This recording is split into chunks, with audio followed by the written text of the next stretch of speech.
तरल पदार्थों के गुण के क्वेश्चंस हम देख रहे हैं, है ना। काफ़ी कुछ हम देख चुके हैं। आगे हम और भी जो भी बहुत से एग्जामों में पूछे गए इंपॉर्टेंट क्वेश्चंस हैं वो देख रहे हैं, है ना। तो इसके अंदर आप वही बात प्रयास आप खुद करें, है ना। कॉन्फिडेंस तभी आएगा आप में जब आप खुद पहले प्रश्न करेंगे, है ना। कोई दिक्कत आती है तो फिर सॉल्यूशन देखेंगे। ओके, शुरू करें। 1000 सेमी क्यूब आयतन का लकड़ी का गुटका स्प्रिंग तुला से लटका है ना। गुटका वो खाने वाला तंबाकू नहीं है, यहाँ पे आप गुटका मतलब होता है कोई भी टुकड़ा मान सकते हो, है ना। तो वो स्प्रिंग तुला से लटका हुआ है। वायु में इसका भार 12 न्यूटन है। यह जल में इस प्रकार लटकाया जाता है कि आधा गुटका जल की सतह के नीचे रहे तो स्प्रिंग तुला का पाठ्यांक होगा।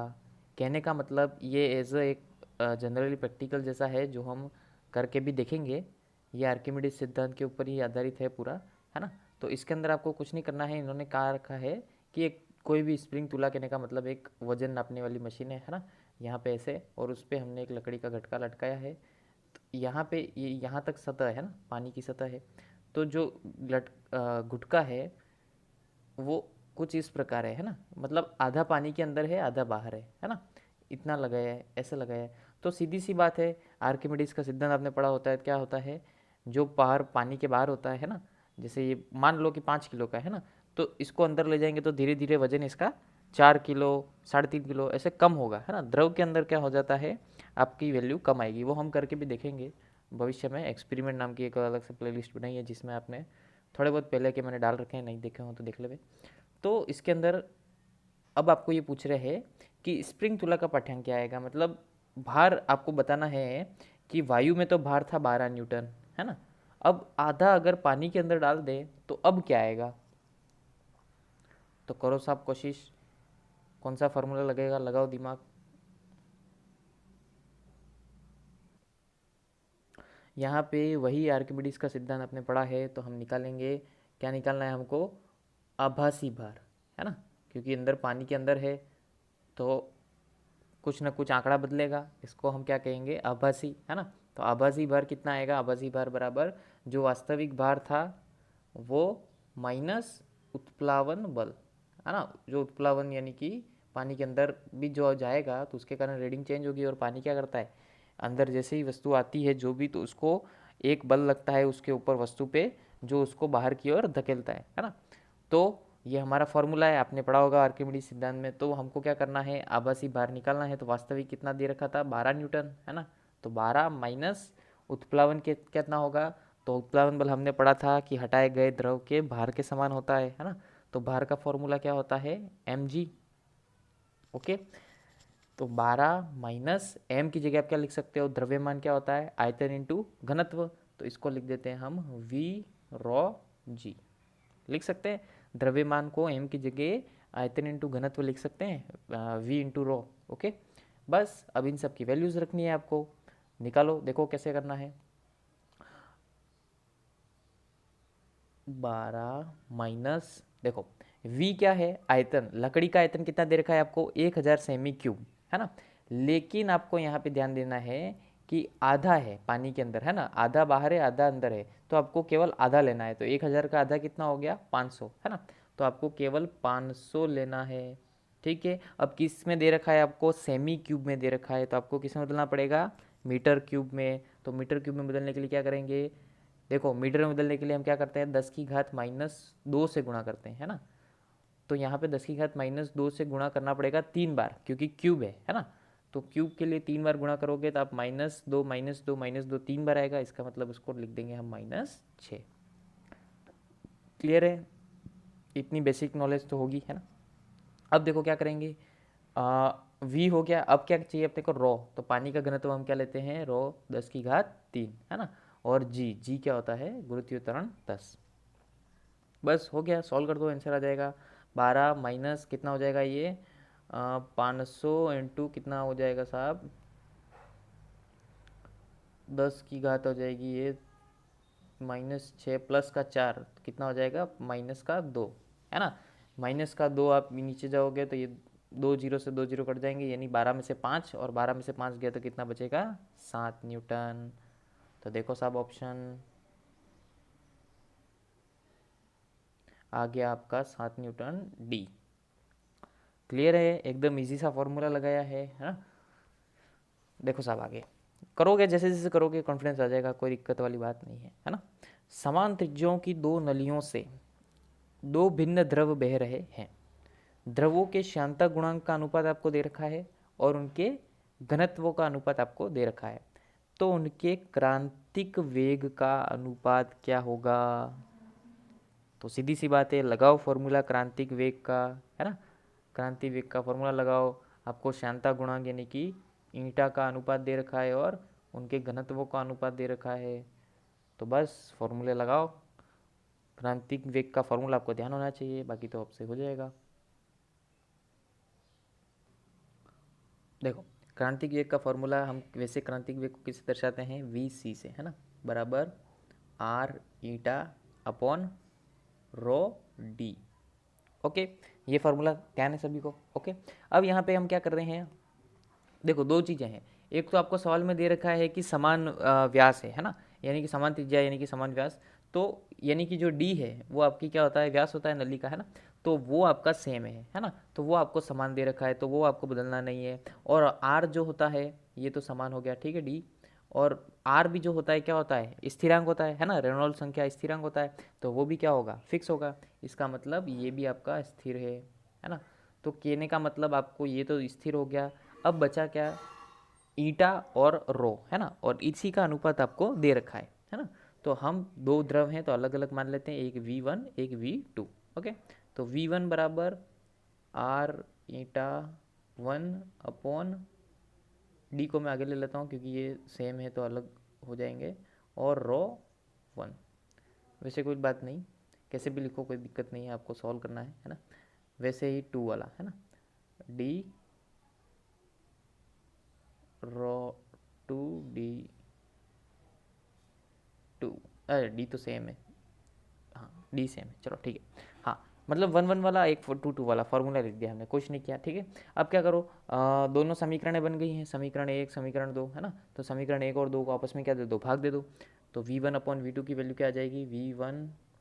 V1 upon V2। V1 upon V2 कितना आ जाएगा? R eta 1 upon rho 1D upon R eta 2 rho 2D, ठीक है। तो जो सेम है वो तो कट जाएंगे, है ना। आर से आर कट जाएगा, डी से डी कट जाएगा। तो आपको इधर क्या मिलेगा? ईटा 1 अपॉन रो 1, और ये बटे में इधर ईटा 2 और रो 2 क्या चला जाएगा ऊपर। ओके, कहने का मतलब क्या आ गया? ईटा 1 अपॉन ईटा 2 into rho 2 upon rho 1। Okay, अब इनकी वैल्यू आपको दे रखी है ना। अनुपात का मतलब ही होता है बटे वाला, है ना। तो ईटा 1 अपॉन ईटा 2 कितना दे रखा है आपको? 52/49, है ना। और रो 1 अपॉन रो 2 आपको दे रखा है 1:13, है ना। 13:1, तो आपको उल्टा लेना पड़ेगा, है ना। रो 2 अपॉन रो 1 है तो क्या कर देंगे हम? 1/13। बस अब इसको सॉल्व कर लो, आ गया आपका आंसर, है ना। 13 से कट जाएगा, ये 13 चौक 52, है ना। 4/49, अब वो कटेगा नहीं, तो इसका मतलब सीधा सीधा आपका ऑप्शन देखो, ये आ गया आपका सीधा सीधा ऑप्शन 4:49, ये क्लियर है ना। सिंपल सा क्रांतिक वेग का फॉर्मूला लगाया है, दो समीकरणें बनाई और जो सेम थे उनको तो काट दिया, जो बचे उनका अनुपात आपको सीधा सीधा बटे में आ गया, और वो वैल्यू जो दे रखी थी हमने रख दी, बस कट गया जो कट रहा था, है ना। चलो आगे देखो, हाइड्रोलिक प्रेस में प्रयुक्त एक पिस्टन अनुप्रस्थ काट क्षेत्रफल 100 सेमी स्क्वायर है, जल पर 10 की घात 7 डाइन बल आरोपित करता है। दूसरे पिस्टन के अनुप्रस्थ काट का क्षेत्रफल क्या होगा जो 2000 किलो की वस्तु को संभालता है?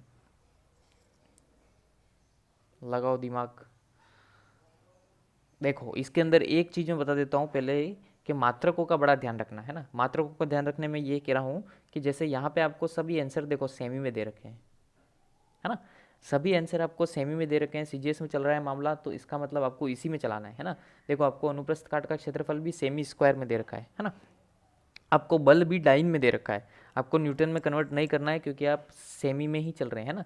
तो सेमी में देखो क्षेत्रफल है, सेमी में आपको आंसर भी है उसका, सेमी में ही निकालना है ना। तो आपका जो बल है वो भी डाइन में ही आएगा।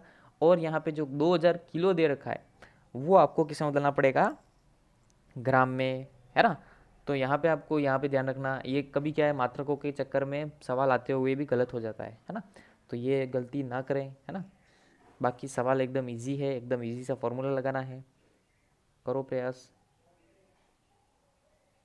देखो क्या होगा, सीधी सी बात है, पिस्टन वाला आपने दिखा हो तो पढ़ा हो कभी, तो ध्यान होगा कि दोनों तरफ दाब क्या होता है, दोनों सिरों पर दाब होता है आपका समान, है ना, यानी कि P1 बराबर P2। और P का आपको फॉर्मूला पता हो तो क्या होता है, बल बटा क्षेत्रफल होता है, F/A, है ना। तो 1 वाले के लिए 1 1, 2 वाले के लिए 2 2। क्लियर, है ना। P बराबर F/A। अब देखो साहब क्या होगा, आपको दे रखा है F1 दे रखा है 10⁻7, है ना। डाइन है तो डाइन में ही चलने देंगे, है ना, क्योंकि यहाँ पे CGS में ही चल रहा है मामला। ओके, 10⁻7 बटा A1 कितना आ गया आपका, A1 आ गया आपका 100। ओके, बराबर 100 सेमी स्क्वायर, है ना, सेमी में ही चल रहा है, ध्यान रखना, फिर कह देता हूँ। हाँ, F2 क्या है साहब, देखो अब F2 कैसे निकलेगा ये थोड़ा ध्यान रखना आप। F2 निकालने के लिए आपको क्या करना पड़ेगा, F बराबर क्या होता है, F बराबर mg लिख सकता हूँ मैं, कोई दिक्कत नहीं, है ना। F बराबर, आपको F2 नहीं पता है तो हम निकाल रहे हैं, देखो m क्या निकाला, आपको m कितना दे रखा था 2000, है ना। तो 2000 किलो है पहली बात। तो मैंने क्या कहा, यहाँ पे आपको क्या ग्राम में लेना पड़ेगा, है ना। तो किलो का मतलब होता है 10⁻3। तो 10⁻3 से आपने गुणा करा दिया तो कितना हो गया ये 2000 इंटू 10⁻3 ग्राम। ठीक है, तो ये तो आया m। अब जी लेना है आपको, तो जी भी आपको किस में लेना पड़ेगा, सेमी में लेना पड़ेगा, है ना। तो सेमी में जब 9.8 वाले को आप सेमी में कन्वर्ट करेंगे तो आपका 980 आता है ना, 980 सेमी पर सेकंड स्क्वायर। लेकिन यहाँ पे सभी देखो आप, सभी 10 की घातों में आ रहे हैं मान, इसलिए इजीली क्वेश्चन करने के लिए हम क्या करते हैं, 980 को आप 1000 लिख सकते हो, है ना। 1000 में केवल 20 ही कम है, यानी वैल्यू लगभग वही आनी है ना। तो आप 980 को 1000 लिख सकते हो, 1000 का मतलब होता है 10⁻3। ओके, तो m की जगह मैंने रखा है 2000 इंटू 10⁻3, और g की जगह मैंने 9.8, तो एम केस में अपने को CGS में लेना है, यानी कि 980, और 980 को मैं 1000 यानी कि 10⁻3 लिख सकता हूँ। ओके साहब, तो ये हमने लिख दिया। तो ये आ गया आपका F2, लिखो यहाँ पे F2 2000 इंटू 10⁻3, और 3 दो बार है तो मैं इसको एक साथ लिख देता हूँ 10⁻6। ओके, बटा बटा कितना है भाई, A2, ये हमको निकालना है ना, ये हमको ज्ञात करना है बस। तो अब A2 को एक तरफ ले जाओ, बाकी सबको एक तरफ, और उनको सॉल्व कर दो, आ जाएगा आंसर।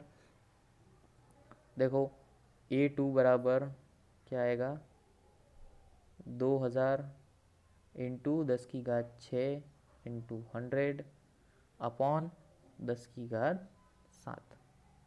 क्लियर, तो कितना आ जाएगा 2000, और इसको आप सॉल्व करोगे ये आ जाएगा लगभग 10⁻7, ऊपर ही जाएगा माइनस, और ये हो जाएगा लगभग 20,000 के समथिंग आंसर आएगा आपका, है ना।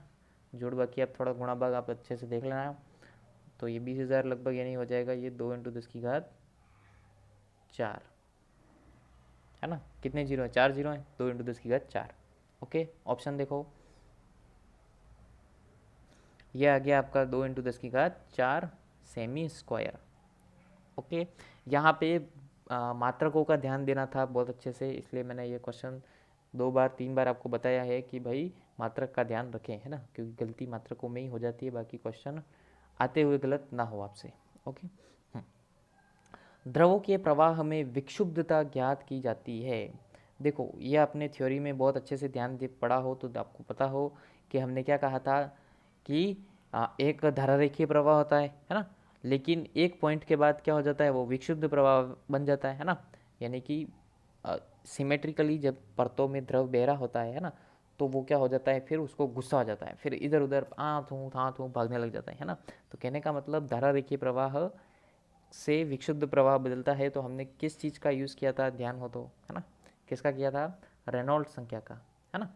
तो रेनॉल्ड्स संख्या से हम बताते हैं कि इस पॉइंट तक तो धारा रेखीय प्रवाह रहेगा और इसके बाद क्या हो जाएगा, फिर वो विक्षुब्ध प्रवाह, है ना। तो द्रवों के प्रवाह में विक्षुब्धता हमने किससे दर्शाई थी, रेनॉल्ड संख्या से, है ना। तो ऐसा थ्योरी से भी क्वेश्चन बहुत से अच्छे अच्छे आ जाते हैं, तो ध्यान रखें।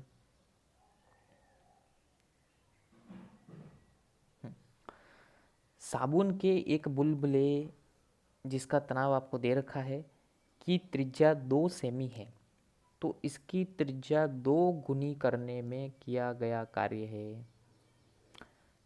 लगाओ दिमाग, कार्य निकालना है, पढ़ा था पृष्ठ तनाव में, है ना। पृष्ठ तनाव का सवाल है ये।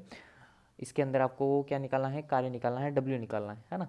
तो डब्ल्यू के लिए आपने एक फॉर्मूला पढ़ा था, याद हो तो, क्या था साहब, डब्ल्यू बराबर पृष्ठ तनाव इंटू क्षेत्रफल में परिवर्तन, है ना। क्षेत्रफल में किया गया परिवर्तन इंटू पृष्ठ तनाव। तो लगाओ फॉर्मूला और लगाओ, निकालो आंसर।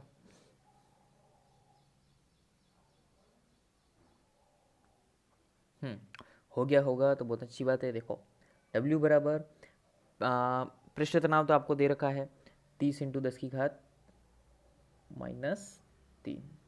ओके, अब आपको क्या करना है, क्षेत्रफल में परिवर्तन, है ना। तो यहाँ पे आप बात किसकी हो रही है, बुलबुले की, है ना। तो उसके लिए आपको क्या हो गया, एक प्रकार से गोला, है ना। तो उसके लिए आपका क्षेत्रफल कितना निकलेगा, 4πr², है ना। तो बेसिक फार्मूले मैथ्स के आपको याद होने चाहिए। तो 4πr², लेकिन आपको क्या करना है, क्षेत्रफल में किया गया परिवर्तन, है ना। तो क्षेत्रफल में परिवर्तन क्या होगा, पहले जो त्रिज्या थी उसका, पहले त्रिज्या कितनी थी, 2 सेमी, है ना। तो उसका फिर क्या कर दिया इन्होंने, 2 गुना, यानी कि फिर कितने त्रिज्या कितनी होगी, 4 सेमी। तो अब क्या करेंगे, देखो 4πr², है ना। तो r कितना है साहब, देखो मैं पहले लिख देता हूँ आपको फॉर्मूला ताकि याद रहे। 4πr² माइनस 4πr², क्यों किया मैंने, एक जो स्मॉल आर है वो तो आपका पहले वाली त्रिज्या यानी कि 2 सेमी, और जो कैपिटल आर है वो स्मॉल आर का डबल है यानी कि 4 सेमी, है ना। आपको सवाल में दे रखा है। ओके, अब देखो इसमें क्या करते हैं, W बराबर 30 इंटू 10 की घात -3, 30 इंटू 10 की घात -3, 4π, देखो दोनों में 4π है तो 4π अपन एक बार बाहर ले लेते हैं, है ना। कॉमन आ जाएगा 4π बाहर, अंदर बचा आपका r² माइनस r²। r² क्या है साहब, कैपिटल आर क्या है, 4 सेमी, है ना। सवाल में आपको दे रखा है कि पहले थी 2 सेमी, फिर हमने कर दी डबल, है ना। तो डबल वाले को पहले लेंगे, बड़ा है ना। तो यहाँ पे क्या करेंगे हम, 4 सेमी, यानी कि 4 सेमी को आपको किस में बदलना पड़ेगा, मीटर में। तो सेमी को मीटर में बदलने के लिए आप क्या करोगे, 10 की घात -2, है ना। 100 का भाग दोगे यानी कि 10 की घात -2 का गुणा। ओके, फिर इसका स्क्वायर, तो इसका स्क्वायर कर दिया, ठीक है, माइनस, फिर स्मॉल आर क्या हो गया, 2 सेमी, 2 सेमी को हमने मीटर में बदला यानी कि 10 की घात -2 से गुणा किया। ओके, फिर इसका स्क्वायर। क्लियर यहाँ तक। अब देखो क्या आएगा, W बराबर 30 इंटू 10 की घात -3, 4π 4π, है ना। खाटला यानी कि इस पर लेटना नहीं है आपको, 4π पे। देखो अब क्या हो जाएगा, 4 क्या होल स्क्वायर हो जाएगा आपका 16 इंटू 10 की घात -4, -2 दूनी 4, 10 की घात -4। ओके, तो अब क्या करोगे, 10 की घात -4 आपका कॉमन आ रहा है, इसको बाहर ले लो, तो 16 में से 4 जाएगा, 16 में से 4 गया कितना बचा, 10, है ना। तो आपका W आ जाएगा, अब ये छोटा मोटा सोल्व तो आप वैसे कर लेंगे, है ना। कितना आ जाएगा, 4π इंटू, ये हो जाएगा आपका गुणा, कितना हो जाएगा 12 इंटू 10 की घात, आपको सॉल्व करेंगे 10 की घात वालों को, तो वो हो जाएगा 10 की घात -6 इंटू 3, है ना। तो W बराबर आ जाएगा आपका 4 इंटू 3.14 इंटू 12 इंटू 3 इंटू 10 की घात -6।